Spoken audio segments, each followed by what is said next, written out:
Hi everyone, I'm Szenan-Balance from AQTCM School. So I've told you in the last video the basic knowledge of 五运六气. In this one, I'm going to get an example. This is one of my patients today. So born on 1994, August 10th. So of course we do a bit of calculation. It's so easy, but I just give you the answer. This is how we figure out the patient's constitutions. And Chinese medicine, we talk about constitution, right? And how do you know the constitutions? 五运六气 straight away let you know what sort of constitution this patient has. Look at here. At 五运六气, 5 movement, we have 5 different things over here that we look at it. 5 elements, right? 5 things in here. So you're supposed to get 5 elements all in here, but not everyone get that, right? That's why we have constitutions. You know, this small, this patient born with stronger heart and more heat, and this born with more dams, the constitution more dam heat, cold dam, or something like that. So from here, you see. Okay, let's have a look. We have 5 different things that we look at it. Movement, we call 主运. Alright. Now I'm not quite sure how to put it into English for those, so I just put it in Chinese. 拼音主气客气司天在权. Anyway, now over here you see 太阳 cold water. Remember in the last video, 太阳 cold water. From here, 主气太阴 damp earth. Movement, 少阴 June fire. 客气厥阴 wind wood. 在权太阴 damp earth. Now we have 5 elements, right? Look at that. Any of the 5 elements over here, the 5 elements, does this patient miss any of that? Yes. Do we have metal? No, we don't have metal. What does it mean? If we put it weak and strong,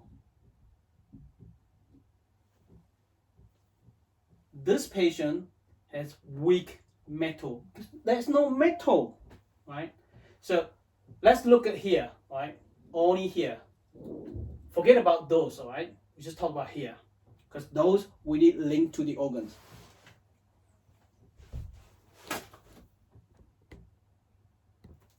Okay. There's no metal, right? We have earth in here, 1, 2. 2 earth. 1 water, 1 fire, 1 wood, right? Now we have 2 earth, which means the strongest in the 5 elements, that earth is the strongest one, right? Strongest, this weakest. For this constitution, for this patient, the stomach and spleen are working harder than the others. The metal are very slow, which is lung and large intestine. Right. For this patient, when it's born, it's more damp. The body is easier to create more dampness, phlegm, because of earth is too strong, working too hard. Does it make sense to you? Right? Now I know you have an idea. Spleen qi deficiency and create dampness. No. When the spleen and stomach, if they are working too hard, they create dampness too. Right? According to 黄帝内经. Right? Does it make sense? Yes. When they are weak, they also create dampness. But when they are strong, moving very fast, you know, they also create dampness. So dampness is not from weak, just not only from weak spleen. So I want you to understand this. I know you have the idea of spleen qi deficiency and create dampness, not just that, right? Okay. Okay, over here. We know the constitution over here now. Dampness is the main one. Does it create more heat? Yes and no, because they have cold, they have fire in here, they have wind in here. Okay, now it's mainly dampness for this patient. You can't really tell that they have more heat because they have cold in here, have fire, which is fire, where heat over here, have wind in here. There is no more than normal.